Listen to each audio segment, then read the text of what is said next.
Hello, bachcho. Let's read the question. The question is saying, select the correct statement regarding oogenesis. One है, it is initiated during the embryonic development stage when million of oogonia are formed within each ovary. Two, Graafian follicle releases primary oocyte from the ovary by ovulation. 3, at puberty only 60,000 to 80,000 primary follicles are left in the ovary. 4, secondary oocyte within tertiary follicle grows in size and completes its second meiotic division.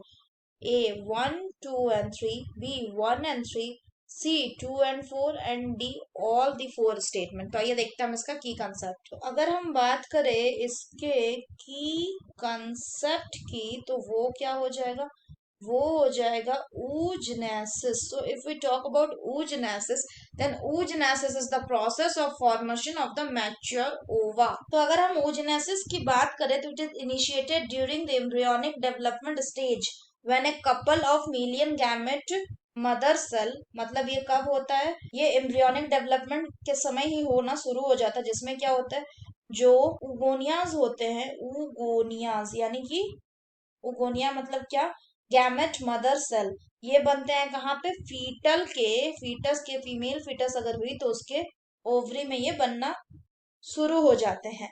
अगर हम आगे बात करें तो birth के बाद कोई भी एक्स्ट्रा उगोनिया नहीं बनता है।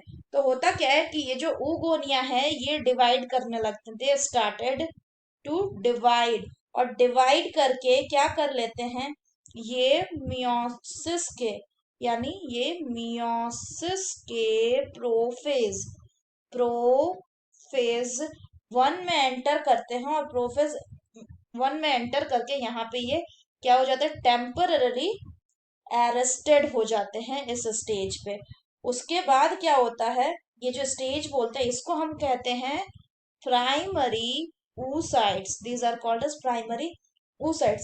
अगर बात करें प्राइमरी oocytes की तो ये जो प्राइमरी oocyte है ये किससे सराउंडेड हो जाता है, ये सराउंडेड हो जाता है लेयर ऑफ ग्रैनुलोसा सेल्स से, लेयर ऑफ ग्रैनुलोसा सेल्स, और फिर क्या बन जाता है, फिर बन जाता है प्राइमरी फॉलिकल बन जाता है। अगर बात करें इन प्राइमरी फॉलिकल्स का तो ये जो प्राइमरी फॉलिकल है ये डिजनरेट कर जाते हैं during the phase from birth to puberty, यानी बर्थ से लेकर प्यूबर्टी के जो फेज है उसमें ये डिजनरेट कर जाते हैं। इसीलिए अगर बात करें प्यूबर्टी के समय तो प्यूबर्टी के समय कितने प्राइमरी फॉलिकल बचते हैं, सिर्फ 60,000 से लेके 60,000 टू ओनली 80,000 जो प्राइमरी फॉलिकल है वो बचे हुए रहते हैं।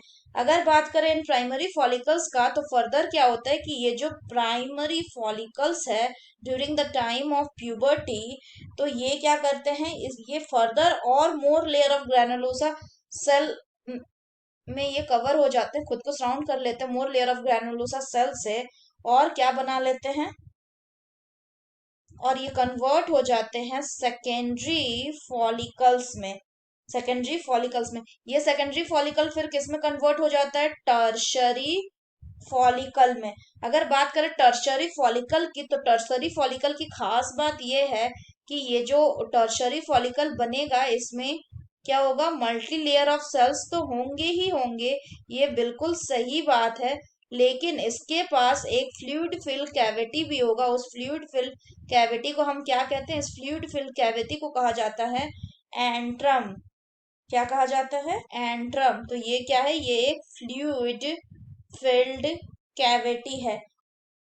और अगर बात करें इसके लेयर का तो इसका जो लेयर होगा, थीका लेयर, वो दो लेयर में डिवाइडेड रहेगा। जो इंटरनल लेयर को बोलेंगे उसको बोलेंगे थीका इंटरना, और आउटर को बोलेंगे थीका एक्सटर्ना। यहाँ पे ये ध्यान रखना है कि जो प्राइमरी, अभी भी इसके अंदर क्या है, अभी भी ये इसके अंदर जो है ये है प्राइमरी oocyte ही है, ये प्राइमरी oocyte है। बात करें यहाँ पे इस प्राइमरी oocyte की तो ये जो प्राइमरी oocyte है फर्दर आगे ये क्या करेगा, ये टर्शरी फॉलिकल के अंदर ग्रो करेगा और अपना फर्स्ट मियोटिक डिवीजन को कंप्लीट करेगा, and it will complete it first meiotic division. इससे क्या होगा, ये जो फर्स्ट मियोटिक डिवीजन होगा ये कैसा बनेगा, ये अनइक्वल डिवीजन होगा, ये एक अनइक्वल डिवीजन होगा।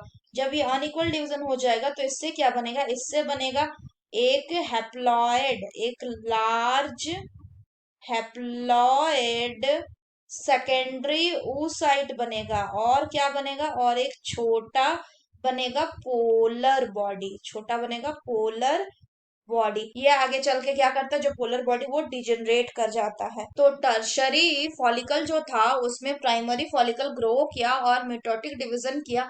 फर्स्ट माइटोटिक डिवीजन और किस में कन्वर्ट हो गया, फिर ये कन्वर्ट हो गया सेकेंडरी oocyte में। उसके बाद क्या होता है कि जो ये टर्शरी फॉलिकल है जिसके अंदर सेकेंडरी oocyte है, तो क्या होगा कि अब जो ये टर्शरी फॉलिकल है ये किसमें चेंज कर जाएगा, ये चेंज करेगा ग्राफियन फॉलिकल में।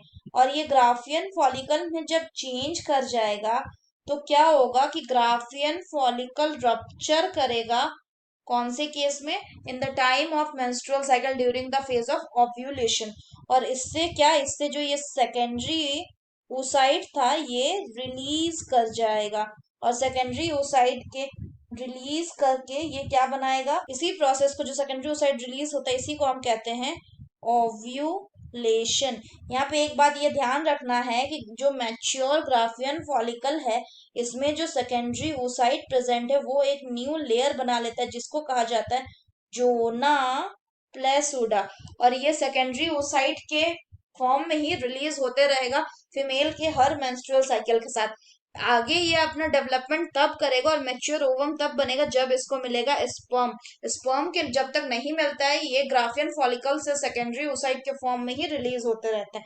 तो अब अगर हम क्वेश्चन को देखें तो क्वेश्चन बोल रहा है कि oogenesis जो है it is initiated during the embryonic development stage when million of oogonia are formed within each ovary. तो ये स्टेटमेंट बिल्कुल करेक्ट है।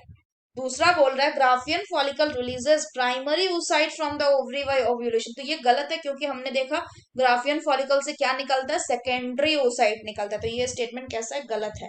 तीसरा बोल रहा है puberty only 60,000 to 80,000 primary follicles are left in each ovary. तो ये भी हमने देखा, तो इसलिए ये स्टेटमेंट कैसा है, बिल्कुल सही है। चौथा में बोल रहा है क्या, चौथा में बोला जा रहा है secondary oocyte with in the tertian follicle grows in size and completes it's second mitotic division. तो अगर बात करें चौथे की तो ये भी गलत है क्योंकि हमने देखा कि टर्शरी फॉलिकल में जो प्राइमरी oocyte होता है वही ग्रो करता है, अपना साइज को बढ़ाता है और अपना माइटोसिस को कंप्लीट करता है फर्स्ट माइटोटिक डिवीजन को। सो अगर करेक्ट ऑप्शन की बात करें, करेक्ट ऑप्शन है सिर्फ 1 and 3. So the correct option will be option B, that is 1 and 3. So that's all for the question बच्चों, hope you understood it well, best of luck.